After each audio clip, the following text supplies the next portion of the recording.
Get ready to hear the truth about America on a show that's not immune to the facts with your host, Dan Bongino. All right, welcome to the Dan Bongino Show. Producer Joe, how are you today?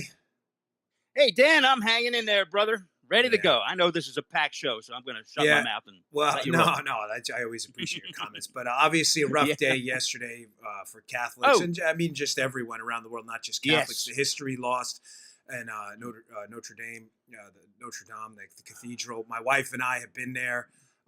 Sorry, Notre Dame, like the college. I'm just, it's just obviously a lot going on. It's, just an iconic place. And to watch the imagery of the steeple collapsing and the fire, which is devastating. I'll have some more about that at the end of the show briefly, but just a tragic day. I must have to mention that. Ladies and gentlemen, I have a really important show for you today. I mean that. I've been working with a lot of sources on this. I'm going to hat tip them in a little while, but I think I've come across a real conundrum, a dilemma for the Obama administration. Yes, and it's important you tune in. This is about the curious timing of the Julian Assange arrest and where I think this is going and a number of factors that played into it. All right, let's get right to it. I have no time to waste. So I appreciate everybody just tuning in and stay tuned. All right, today's show brought to you by our buddies at Simply Safe. Listen, alarm, fear, the willies, the heebie-jeebies, panic, whatever you want to call it. There are dozens of words for fear, apprehension, anxiety, but just one for exceptional home security to stop your fear at your front door and keep you safe and sound. Simply Safe. Simply Safe's a home security system that knows it feels good to fear less. It's a system I use. I used to be in law enforcement. I like Simply Safe. Super easy to use. This is an award-winning 24/7 protection that protects your home through it all. Blizzards, blackouts, burglars. Simply Safe has won awards from all the tech experts that count. The Verge calls it the best home security system. It's also super easy to use. We use it. My mother-in-law uses it. It won Reader's Choice Award. It won the Reader's Choice Award from PC Magazine. It's a two-time winner of CNET Editor's Choice and a Wirecutter top pick. Simply Safe has no contracts, no hidden fees, and no gotchas. They don't need contracts. You know why? They don't need to bind you. You're going to love it so much, you're going to stick to it. And they always keep their prices fair and honest. Thanks to Simply Safe, fear has no place in your home. Try Simply Safe with free shipping and free returns. You'll get a 60-day risk-free trial, too. Who's better than them? No contract, 60-day risk-free trial. Order now and have your home protected within a week. Go to simplysafe.com/Dan Bongino to get started today. That's Simply Safe, SIMPLISAFE, simplysafe.com/Dan Bongino. Be sure to go there so they know we sent you, simplysafe.com/Dan Bongino. Let's get right to it. Ladies and gentlemen, what is going on with the Julian Assange case? And what is going on with Dana Boente? Now, this is going to be a little complicated, but I assure you this is worth your time. So let me just give you the lead first. If we had the Dan Bongino Post headline, it is going to be the timing of the Julian Assange arrest, who I think was involved in the investigation of Assange. This is the founder of WikiLeaks, of course. So the timing of the arrest is very suspicious. And who was involved in the investigation, specifically Dana Boente and others, is just fascinating. Let's get to the curious case of Dana Boente first. Now, I have to issue some hat tips before we start. I want to, from the bottom of my heart, thank people like Chuck Ross, Jeff Carlson. In this specific case, my buddy, we'll call him 279. I want to thank Tracy Beans. I want to thank all of the journalists out there on Twitter that did the real investigative work on Spygate while the media sat in the corner with their dunce caps on. This specifically, I want to hat tip Tracy Beans, who's been all over this from the beginning, and my buddy, let's call him 279. Sources of mine have been working on this for a long time. Ladies and gentlemen, let's establish some facts first. The entire crux of this debacle, this fiasco, this scandalous Spygate drama, okay? Let's just be clear so we understand where we're going. Was that the Russians worked in conjunction with WikiLeaks, Julian Assange's group, who was holed up in the Ecuadorian embassy and was recently arrested. That Russia worked with WikiLeaks and Assange to get the DNC emails that were hacked out there, and that WikiLeaks and the Russians worked in conjunction with the Trump campaign. Do you understand that? Does that make sense? Yep. If that doesn't make sense, none of this will make sense. So, to be clear on this, all right, Joe, I'm relying on you today. I know you are, yeah. Assange who had not been arrested up until this point, has evidence that they did not, in fact, get the emails from the Russians, it is going to be impossible to conclude that there was a conspiracy between the Trump campaign, WikiLeaks, and the Russians. Folks, this is not hard to understand, although liberals are having a tough time digesting this. If I have bad information on Joe, I said I got from Tony, and I want to hurt Joe, and you're alleging a conspiracy between me and Tony, and then it turns out later I didn't get the information from Tony, I got it from Bob, I can't possibly have conspired with Tony. It doesn't work that way. Now, there may have been third-party satellites working with the Russians who gave the information to WikiLeaks. That's entirely possible. But it can't be a known conspiracy between WikiLeaks and the Russians if WikiLeaks didn't know they got the information from the Russians. Does that make sense? Yeah, we're together, brother. Thank you. Julian Assange would know that. Assange runs WikiLeaks. He has been holed up in the Ecuadorian embassy in London for eons. Not anymore. He's been arrested. Now, this is where this gets fascinating. Put that on hold for a minute. Julian Assange is the key to this whole collusion thing if he did not, in fact, get this information from the Russians to give to the Trump team. There can be no Russia conspiracy. Notice the timing of the arrest. Hat tip 279. They seemed to wait until after the Mueller report was issued. And obviously, after Barr was appointed and Sessions was gone. Why would they do that? Ladies and gentlemen, this indictment, the indictment under Julian Assange, where he's indicted under, this is not new. The indictment was issued in March 8th. It's April. Not new. Not ancient, but it's not new either. Now, it's who issued this indictment and who likely conducted this investigation that's fascinating. Let's rewind a bit. Dana Puente is a Justice Department official who's held a number of different roles. He was lauded as a bit of a hero in the Trump administration, as evidenced by the Washington Post, when he, as you can see this lawyer stepped in to defend Trump's travel ban. This is a headline from the Washington Post. But he also approved surveilling an ex-Trump campaign aide. That's a February 7, 2018 piece by the Washington Post.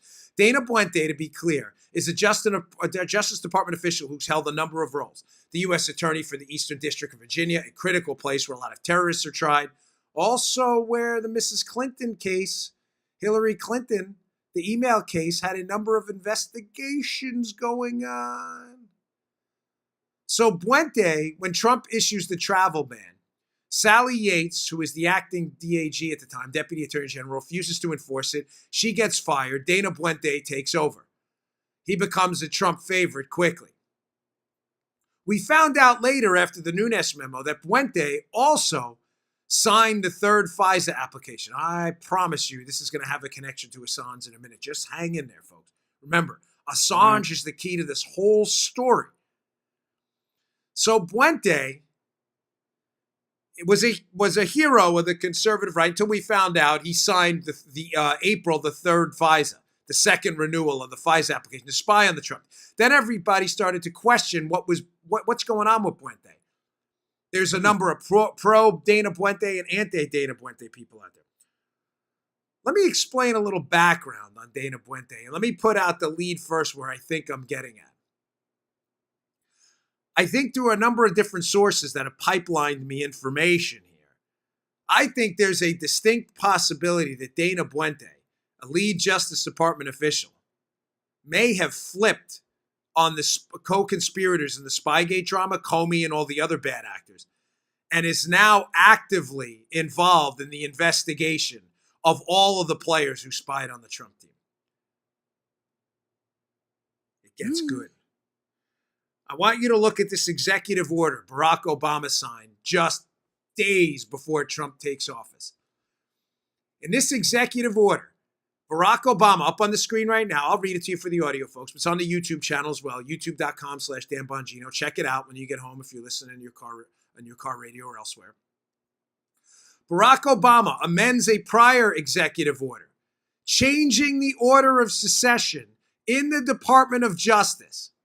Notably, he wipes away Dana Puente's ability to take over in the order of succession and replaces him with 3 Obama appointees, Channing Phillips, Zach Farden, and Eileen Decker. In other words, Dana Puente would be positioned nicely to take over a leadership position in the Department of Justice if people are relieved of their duties. And right before Trump takes office, Barack Obama seems to panic and he issues an executive order wiping Puente out of that order of succession. You tracking me, Joe?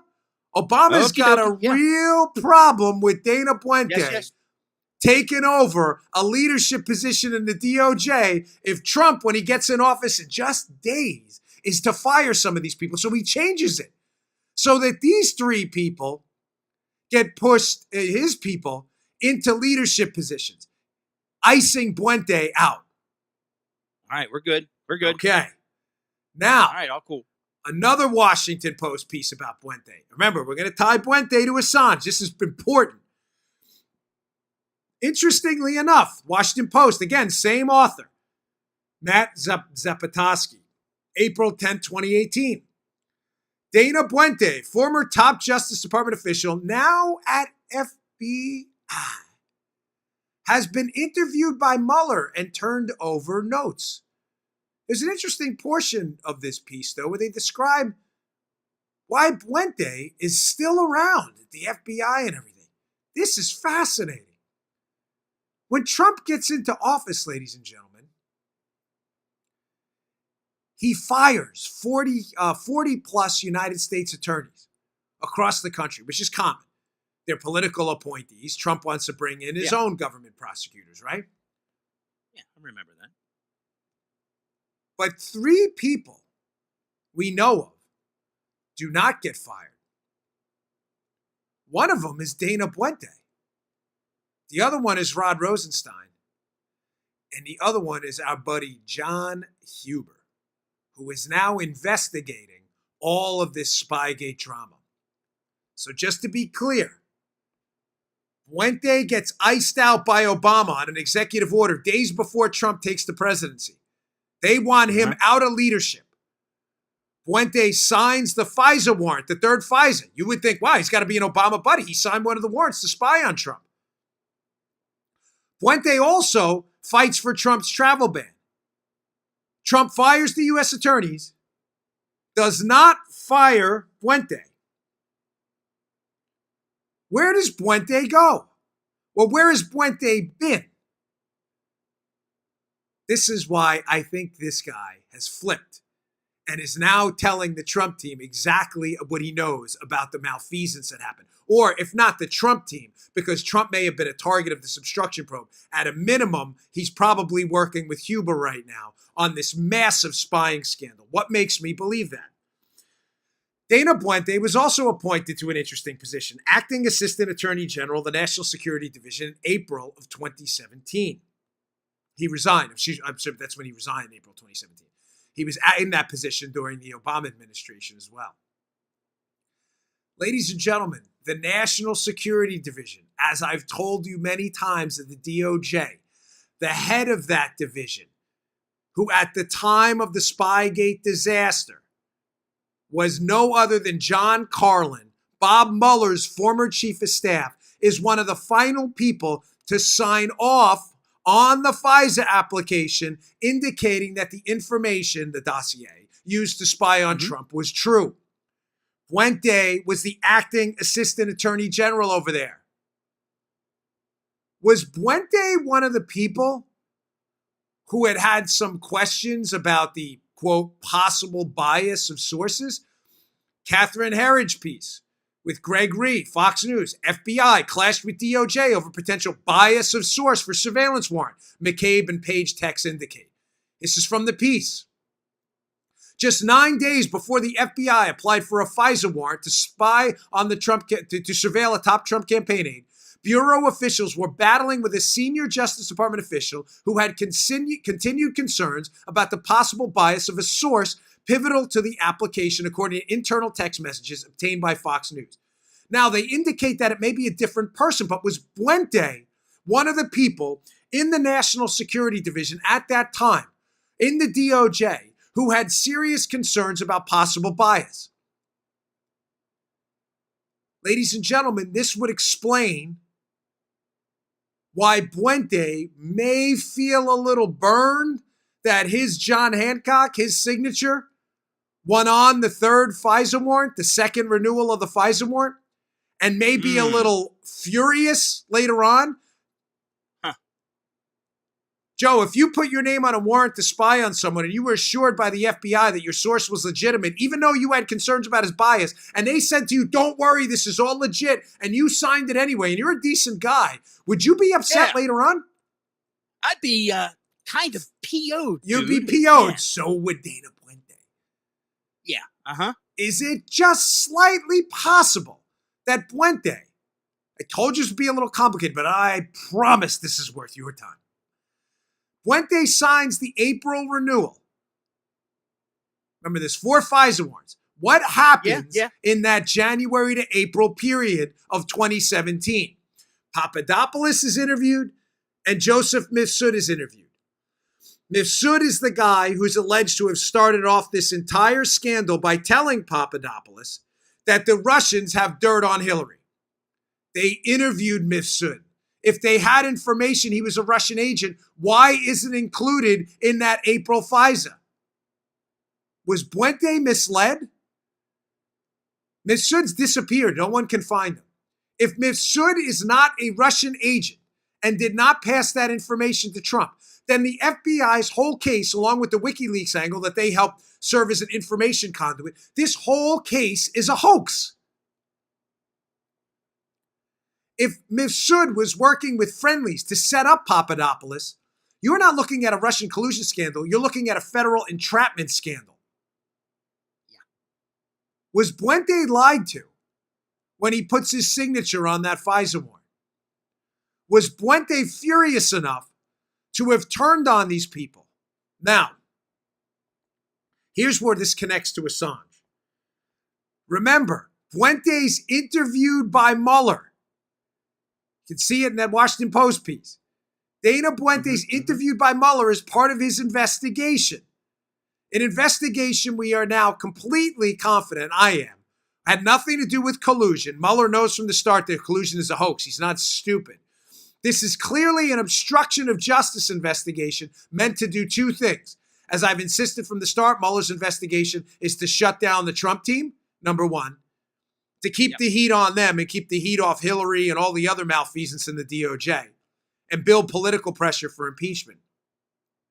But secondly, number 2, the Mueller probe into obstruction will encompass every single person in the FBI who was involved in the Spygate drama. Joe, what's the effect of that? The effect of that is anyone in the DOJ who tries to interview anyone involved in the Spygate drama, Mueller can say what, Joe? Oh, no. You can't interview them. You'll be obstructing our investigation into obstruction. Oh, this is genius. Elegant in its sickness and depravity. Yeah. It explains perfectly why Puente would be interviewed by Mueller. Puente knows the whole thing. He signed one of the FISA warrants. Puente was cut out of the chain of command by Obama. Trump inserts him back into the chain of command. Puente's in the National Security Division as Mueller's old chief of staff, Carlin, is signing off on all this information that's fake to spy on the Trump team. Puente has the keys to the kingdom. Puente, conveniently, is only one of 3 people not fired by Donald Trump. Oh, Donald Trump. I love the anti-Trumpers. He's so stupid. He's so dumb. He's a real orange man, bad. Orange man, stupid. You sure about that? You think he didn't let Puente go because he liked his tie selection?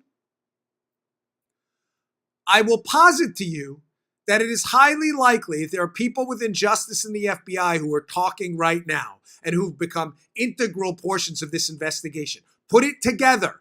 Who knows everything? Rosenstein, who I still don't believe is a good guy, by the way, but has the information. And Rosenstein's a political operator. Rosenstein's going to do whatever he has to do to save his reputation. Puente, who is in the National Security Division as they're signing off on this stuff. He knows Carlin. Carlin was Mueller's old chief of staff. Puente signs one of the FISAs. And the other guy not fired, John Huber, who's now investigating all of this for the Department of Justice. Oh, is this case fascinating? Wow. Whoa. You're darn right. Now, one more background piece on Puente. So what we're trying to establish is Obama wanted him iced out. Trump wanted him defrosted. Trump is not stupid. Not only is Puente interviewed by Mueller, remember the obstruction, but let's shut all these guys up. Puente is interviewed by Mueller about a number of notes he took based on interactions, Puente that is, with Jim Comey. Comey, who told him about meetings with Donald Trump. Now, if you were trying to conduct an obstruction investigation like Mueller, Puente would be the perfect witness if they actually believed that Trump tried to obstruct the investigation, as Jim Comey has alluded to, right?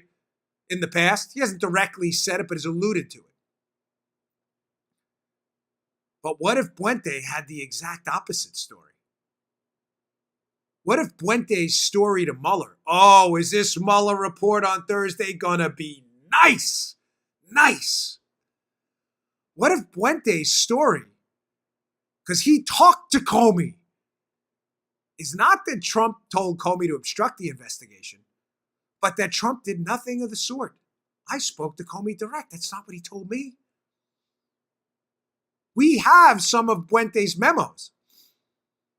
They don't indicate any level of criminal obstruction of justice at all. Comey's memos about his conversation, Puente's memos with his conversations about Comey. Oh, a lot of people wrote memos. Ladies and gentlemen, is Puente another white knight in this? Or we'll call them gray knights, because Puente was involved in this FISA disaster too. Yeah. But Puente clearly knows everything. Now, maybe saying, well, golly, what does this have to do with Julian Assange? I led with Assange. I told you, yes, two people now have keys to the kingdom. That's how I had to lay this out. Assange, because if Assange did not get his information about the DNC emails from the Russians and got them from someone else, then the Russian collusion story is dead. You can't collude with the Russians if you didn't get your information from the Russians. Assange knows. True. Puente knows a lot about this Spygate debacle too, because he signed the FISAs and was in the National Security Division, and Obama tries to ice him out. And he's been interviewed by Mueller, and he talked to Jim Comey about the memos. Paula, is this making sense? I need reinforcement. You sure? Okay, thank you. Yeah. So we know there are two keys to the kingdom. Puente and Assange. These two are connected. Let's go on here. Dana Puente was the United States, the government lawyer, the prosecutor for the Eastern District of Virginia. Dana Puente, when he leaves, passes down the investigation to a Tracy Doherty McCormick. That's the name on the Assange indictment back in March. But ladies and gentlemen, McCormick wasn't in office long enough after being passed the torch by Puente to have conducted and signed off or led this investigation herself. She was only there for a short period of time. This is a complicated investigation. You see where I'm going with this? The investigation into Assange, ladies and gentlemen, was likely led by Dana Puente. How about that? Oh, is this juicy? Dana Puente, if anybody out there knows who WikiLeaks got their information from, remember, the liberals and the media, their entire story about collusion hinges on one key fact, that WikiLeaks got their info from the Ruskies, from the Russians. Wolverines! Red Dawn style. If that did not happen, The same guy who Obama tried to ice out and who Trump kept on. It's one of the one guys they didn't get rid of. 3 of them, he is one of them. Out of 47 fired U.S. attorneys, he's not on that list. He's there the whole time. If anybody knows, it's Puente. If anybody knows the Russians didn't do it or didn't give it to WikiLeaks, I'm not suggesting the Russians are our friends, or WikiLeaks for that matter. I'm simply suggesting to you that I do facts. If anybody knows, it's Puente. Now, Tracy Doherty McCormick was acting. They then, this is so crazy. It's going to bake your bagels, I promise.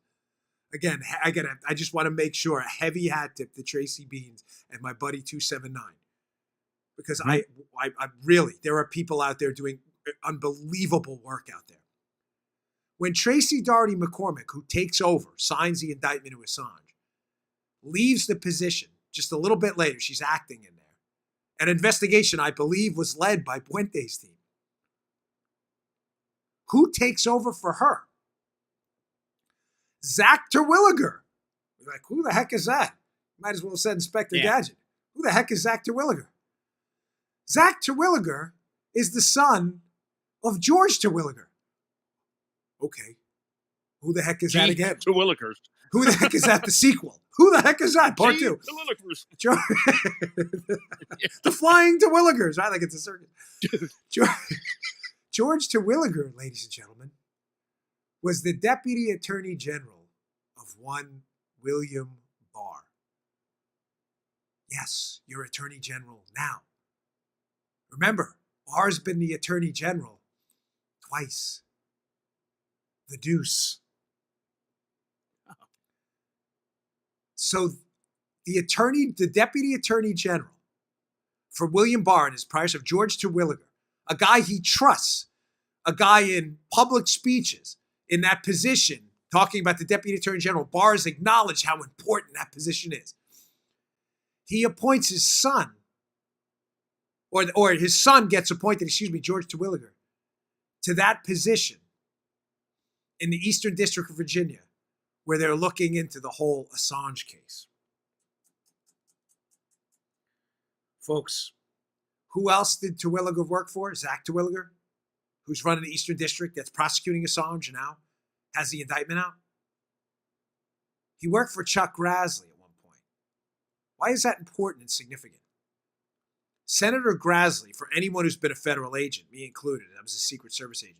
One thing about Grassley's office, do not mess with Grassley's office if you are in the FBI. Ladies and gentlemen, anyone out there listening who's an FBI agent, Secret Service, DEA, an 1811 anywhere, you know what I'm telling you is true.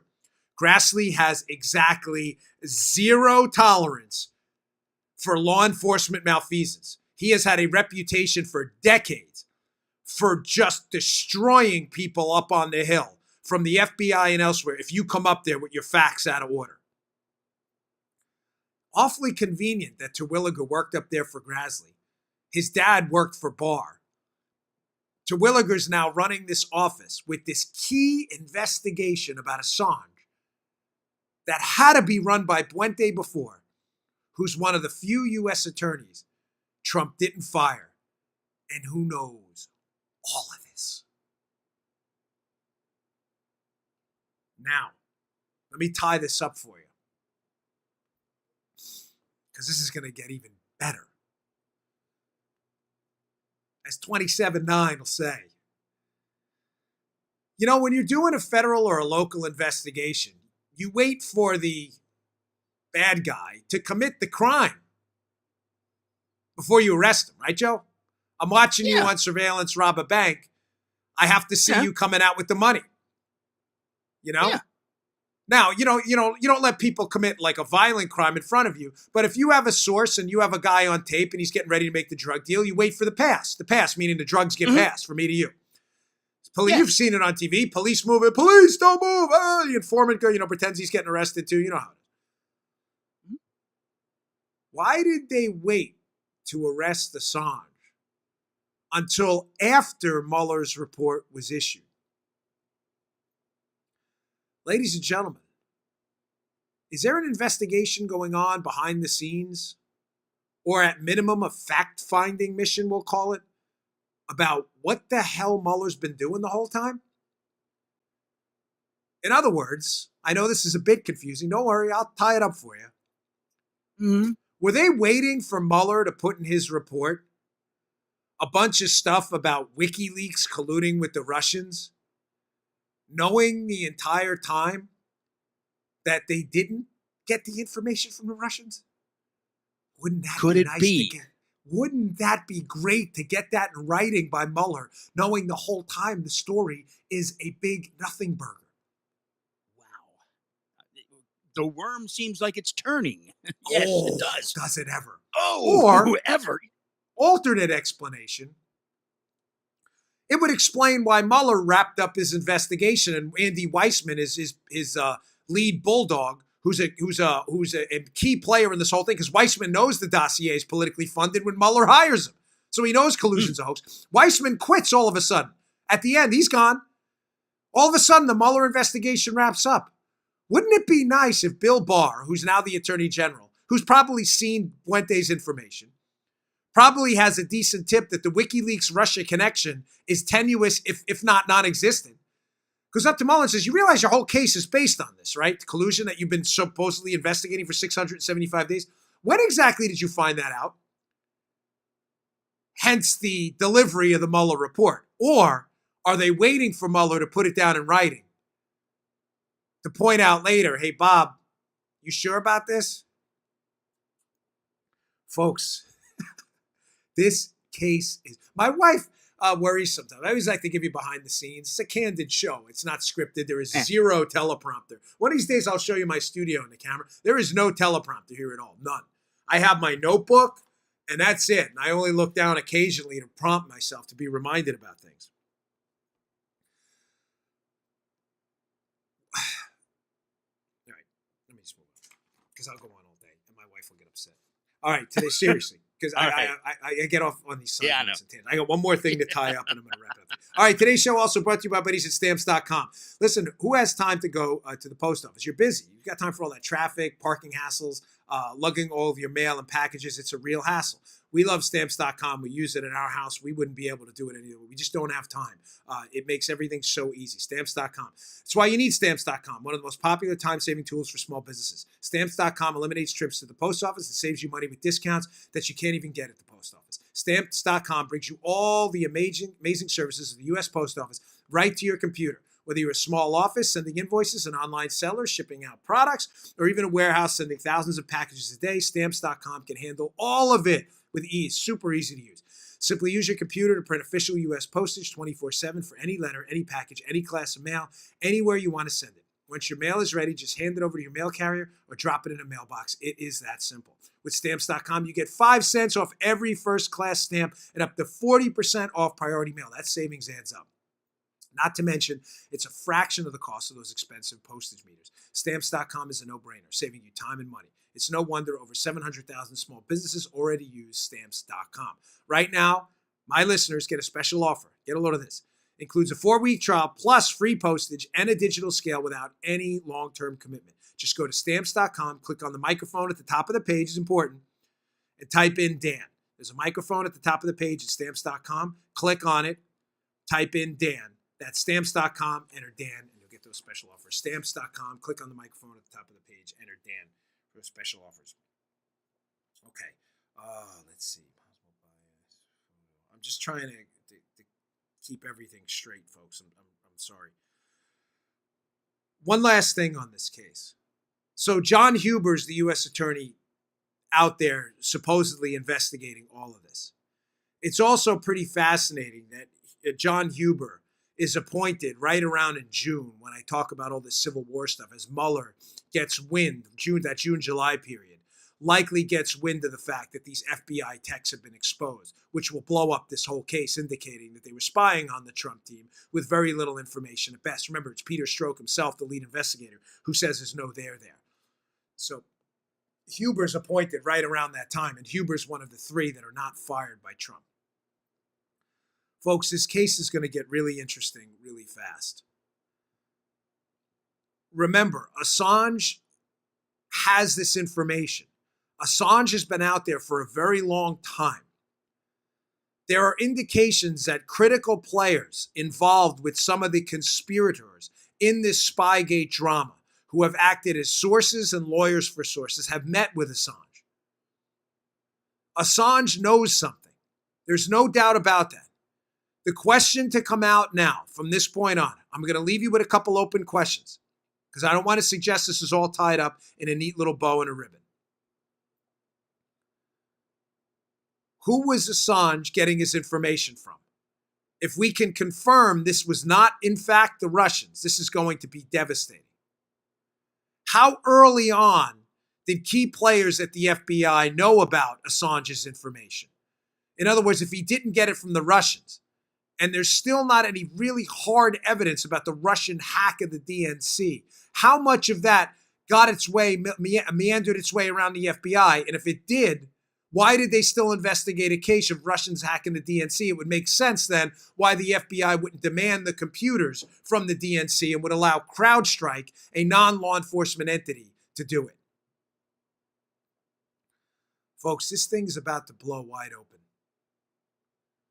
This Mueller report is going to be fascinating. One quick note on that. I'm going to be traveling this week for some Fox stuff. We are going to do a video show. It may not be in my studio. It may look a little, YouTube. Sometimes people do things. It's not going to be on an iPhone or anything, but it's not going to be like this. Please tune in. I cannot miss the Mueller report on Thursday or Friday, but I am traveling and I absolutely do not want to miss the show, and I want to be there for you. So forgive us about the video quality, but please tune in. I promise you we'll still have all of our effects and our things and our clips and stuff like that. So Paula wanted me to mention that. I don't know, folks. I'm blown away by this whole thing. I really am. Oh, man. Yeah, is that Puente angle fascinating? Man. Fascinating. Puente, why would Trump not fire Puente? Puente knows everything. Puente's the guy in the Eastern District as they're investigating this whole thing about Assange, who's the key to the whole collusion thing. Gosh, this guy could take everybody down.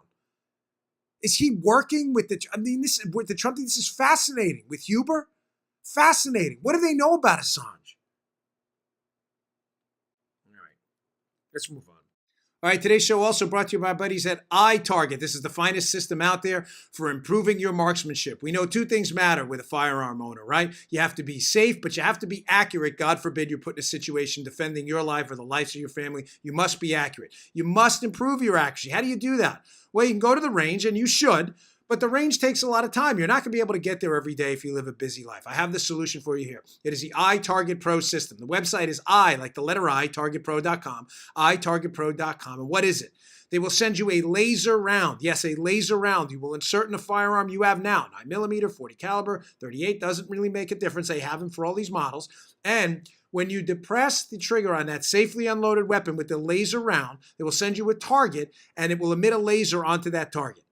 It basically makes your firearm and your dry firing, it takes it to the next level. Dry firing is when you safely unload your weapon. You check it twice, you check it 3 times, and you depress a trigger, and it point in a safe direction, of course, on a safely unloaded weapon to practice your sight alignment, trigger control, and your grip. But if the round is not leaving the firearm because it's empty, to have that laser round in there, you know exactly where the round would have gone. Go check out the iTarget Pro system. It is the finest system out there. It'll take your accuracy to the next level. You will not be able to put this system down. Go to itargetpro.com. That's the letter itargetpro.com. Use promo code Dan and save 10%. That's itargetpro.com. This is a must-have for any firearm owner out there looking to improve their accuracy. You will love this system. You will not be able to put it down. itargetpro.com. Promo code Dan for 10% off. So yesterday, Bernie Sanders at a town hall. I've got a bunch of video clips from this I want to get to, which are just Bernie just blowing it again. This guy, he had a town hall with Fox News, and Bernie Sanders does what Bernie Sanders always does, which is manipulate and massage words, never answer a question, and resort immediately to class warfare, right? I mean, this is the standard Bernie Sanders.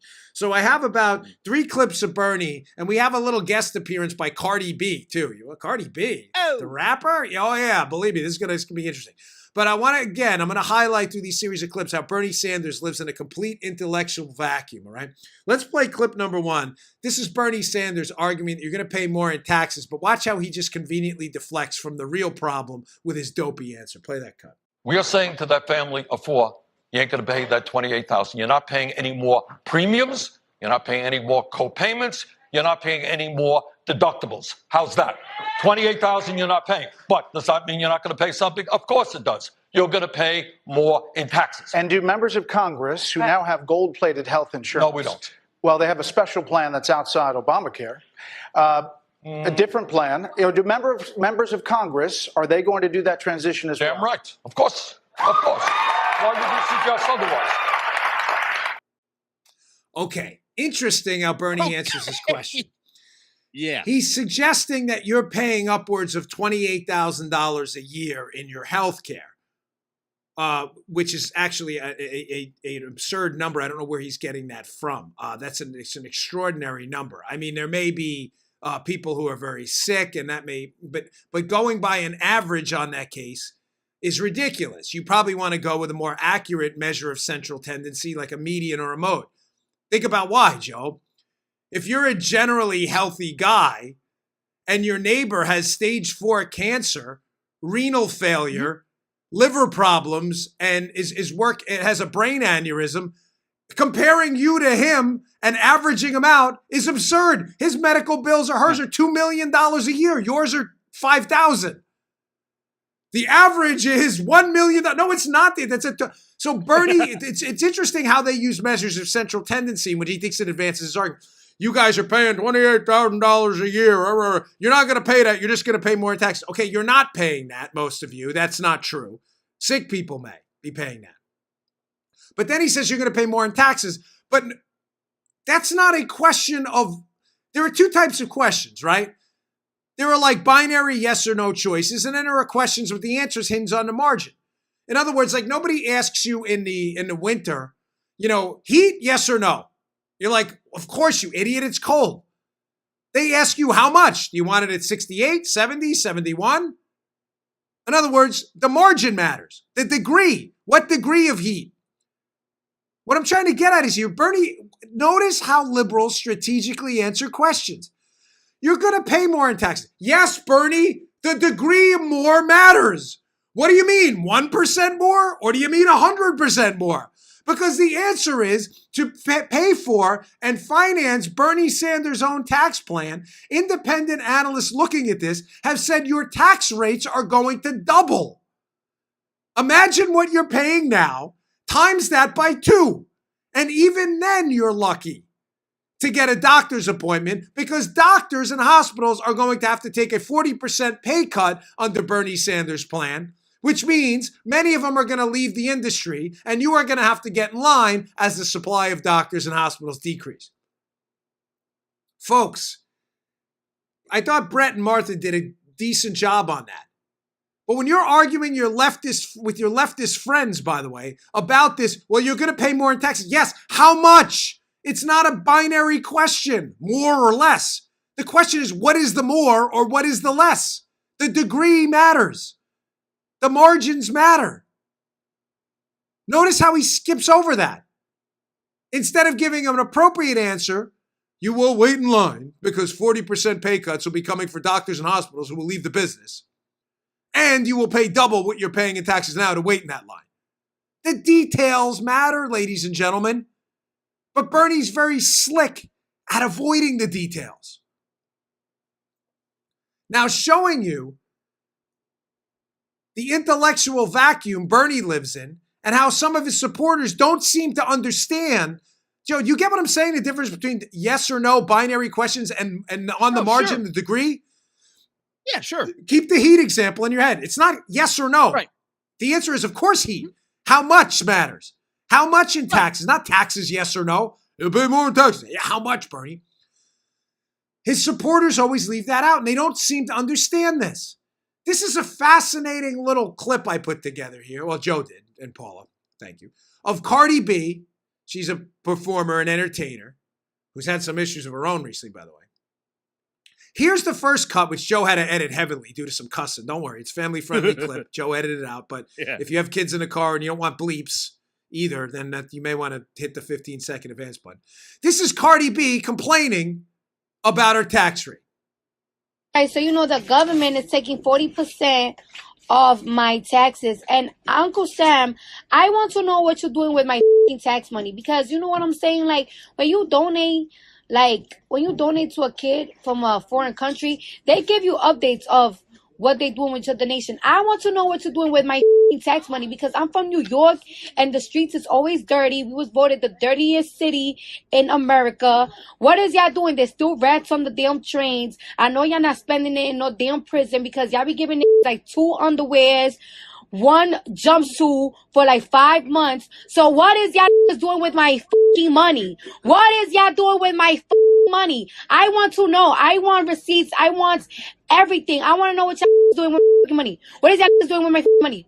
Uncle Sam, I want to know what you're doing with my money. Okay. There's Cardi B. Then. With some rant. I mean, I don't even know what to call that. That's a rant, all right, on why she's so upset about how she gives all of her money. She's obviously a millionaire, very wealthy based on music sales. She's upset about where her money's going, how the government stinks, how their prisons are buying 2 underwears. Yes, pairs of underwear? Underwear. Yeah, sure. And a jumpsuit. And a jumpsuit, right? Yeah, she's good, Joe. Now, someone confronts Cardi B at this entertainment event and asks Cardi B who she's supporting for president. Keep in mind, this is the same woman who complains about how much money she's got to pay to the government, how the government basically stinks. Who are you supporting in 2020? I don't know.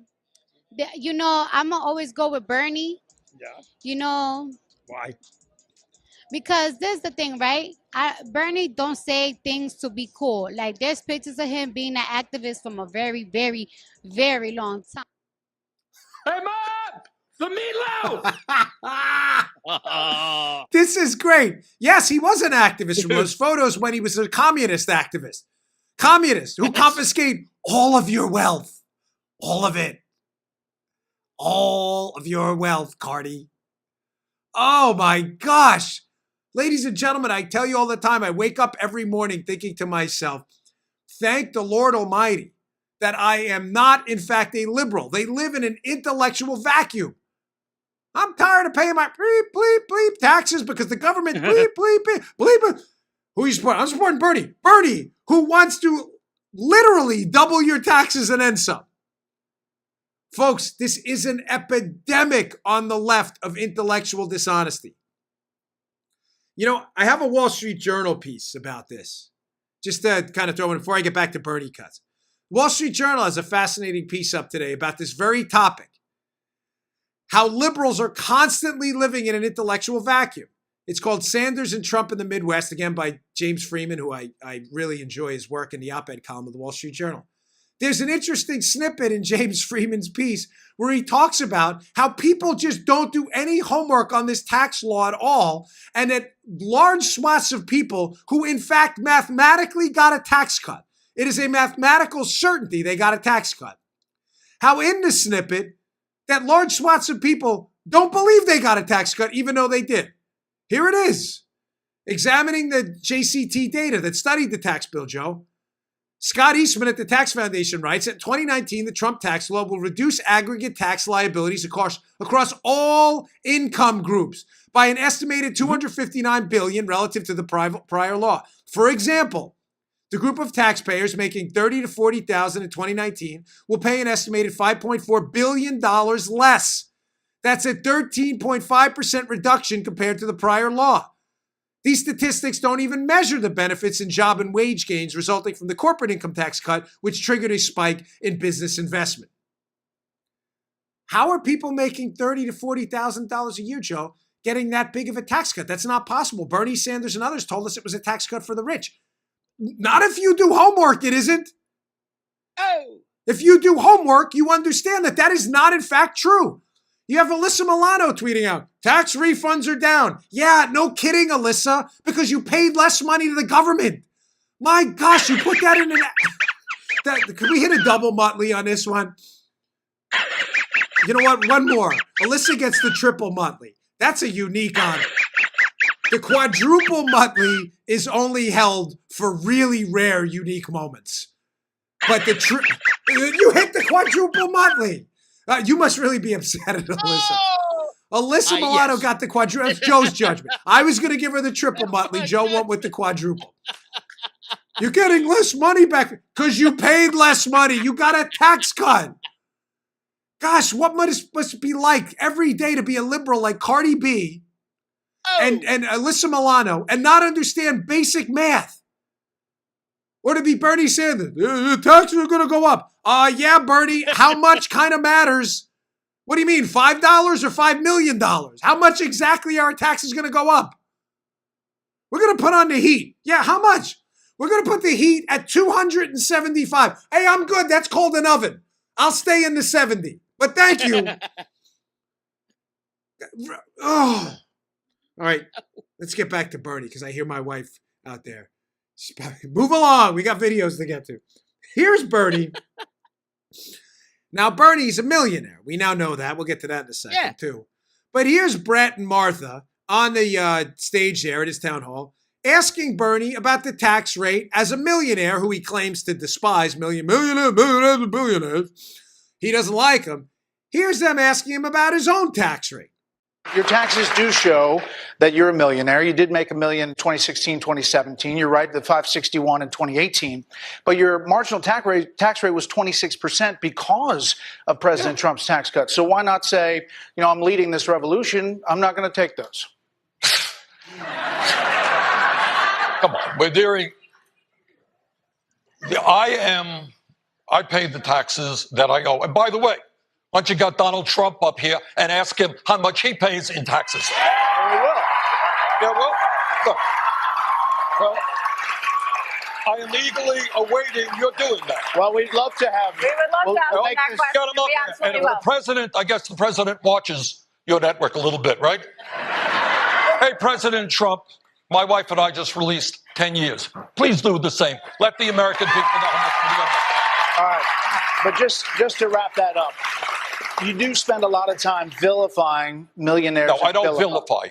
The fact that I think people who are doing phenomenally well right now, as you know, for 40 years, we have seen a shrinking middle class. You got 40 million people living in poverty. And today, just so happens that the very wealthy are doing incredibly wealthy. It's not vilifying to say that people have a whole lot of money, in some cases, billions of dollars of wealth.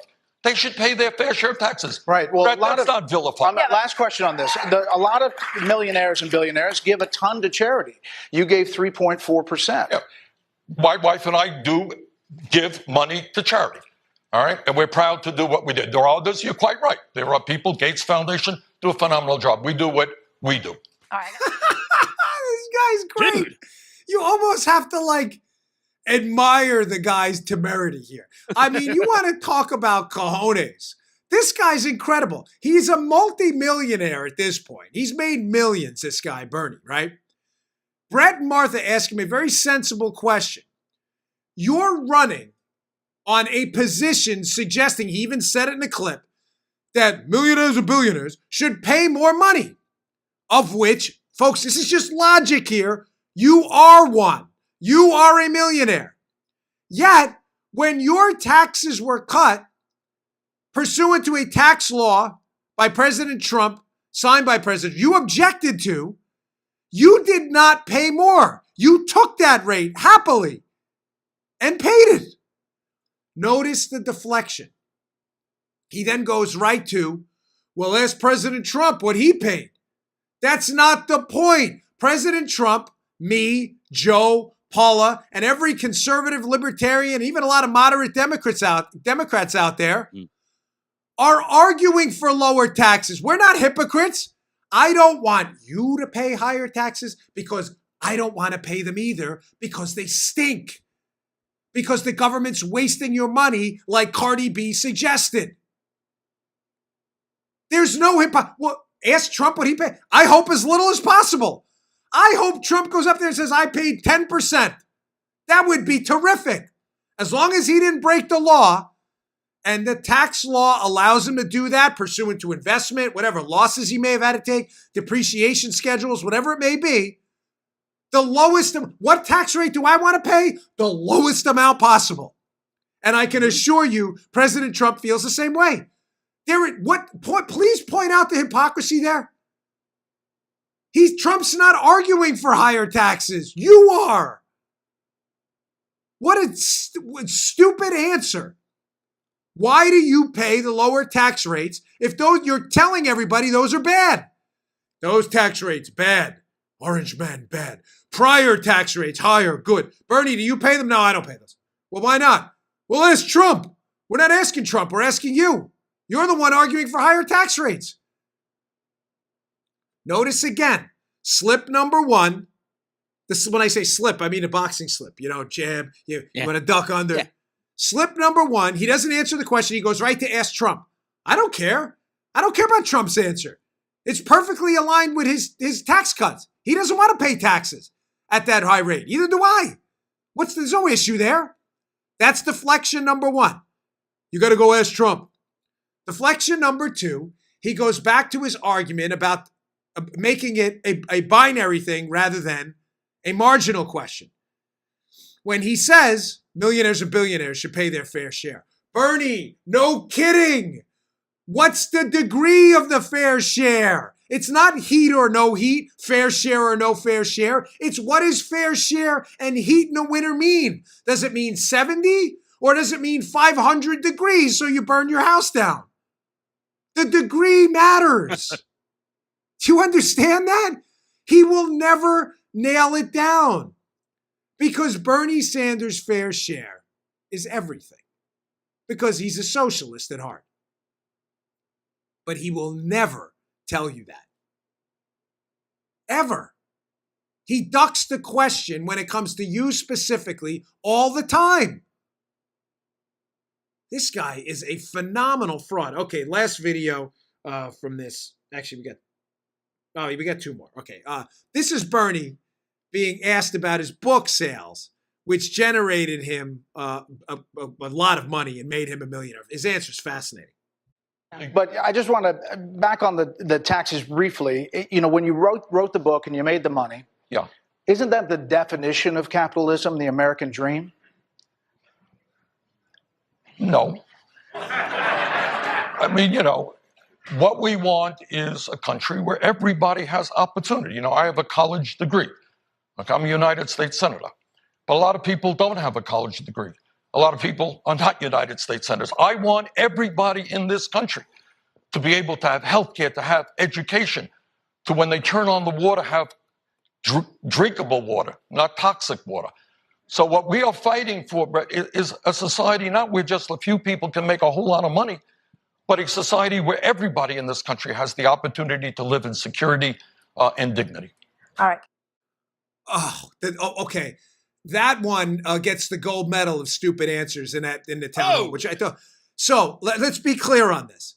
He's asked about his book, which generated him six-figure money and made him a millionaire, which would be seven figures. But I believe his book, the advance, was around $800,000. I just want to be precise.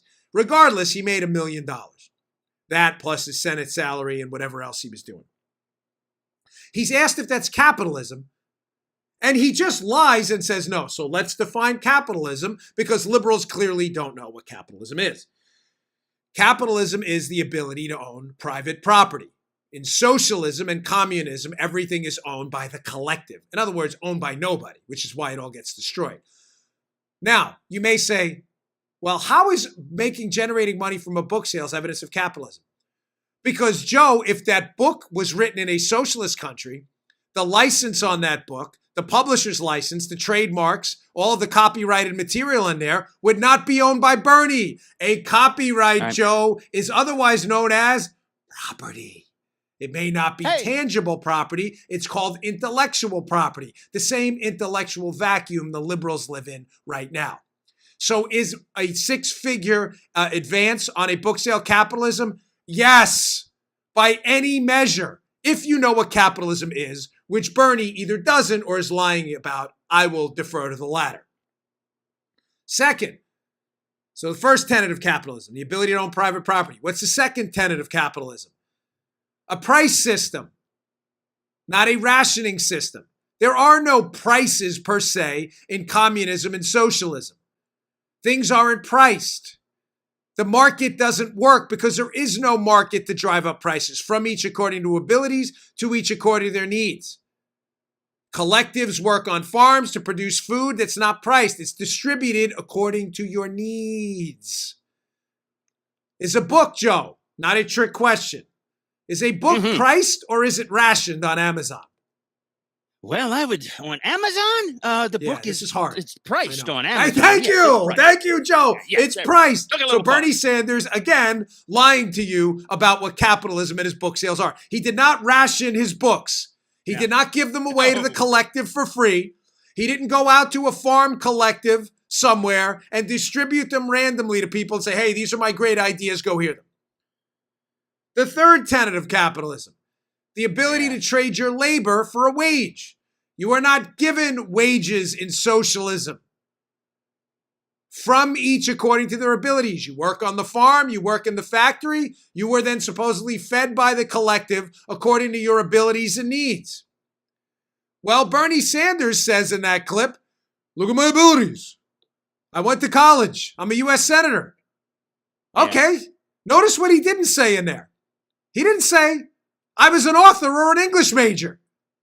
Because in communism, that's not how any of this works. From each, we take according to your abilities. Bernie just said, I got a college degree. So why isn't he a full-time author? Why is he a U.S. Senator? He just laid out what capitalism is. There is a demand for Bernie's books. That's a market, folks. Bernie decided to become an author. Why, Joe? Because he could demand a price for his ideas that people wanted, even if those ideas are socialist. If it was taken from him in a socialist system according to his abilities, Bernie would be a college professor somewhere. Not $1 million author. You know, I don't expect liberals to digest any of this because I know it's just way over your head. And I know it's not complicated like Joe and I and Paul and my audience gets it. But the liberals watching this, I'm sorry to say, I'm not trying to convert you anymore because you don't want to be converted. You want to live in an intellectual abyss. Nothing I just said to you is in any way controversial. Capitalism is about prices, working for a wage, not on a collective, and owning private property. Literally everything Bernie Sanders profited off by writing his book. And when asked if that's evidence of capitalism, he goes, oh, no, it's not. I want clean water. I don't want to drink toxic water. What a goof. Okay, I got to wrap today. I got more. Don't miss tomorrow's show either. It's going to be really stacked. I got one more video I want to play, and I've got a bunch of stuff on AOC and more stuff on this, what I talked about with Puente and others. So please don't go anywhere. I'll see you back here tomorrow, but I just want to end with this picture, really touching picture from the cathedral. Everything burned or not everything. There was some structure left, but look at this, just amazing picture in this tragedy. Look what's standing there. That cross. So I'll just leave you with that. Have a great day, folks. Hey, thanks for tuning in. Today's show was brought to you by my buddies at Brickhouse Nutrition. They make some of the finest nutrition supplements on the market. My personal favorite is Foundation. Now, you don't hear anything shaking in there. Why? Because the bottle is empty, because I use it. I love this product. Check it out. Foundation. It is a creatine ATP blend. Does 3 things. Look better, feel better, perform better. Go give it a shot. Go to brickhousenutrition.com/Dan. Try out this creatine ATP blend and take the mirror test. If you don't believe me, take the mirror test. Before you try Foundation, right? Go check it out. Give it about 7 days to work. Take a little mental snapshot of yourself in the mirror. Look at yourself after 7 days. You're going to love this product. Go check it out. brickhousenutrition.com/Dan. Check out Foundation today. Can't recommend it highly enough. Bottle's empty. Miles, the owner of the company, send me some more. Thanks for tuning in, folks. See you all later. You just heard The Dan Bongino Show. You can also get Dan's podcasts on iTunes or SoundCloud. And follow Dan on Twitter 24/7 @DBongino.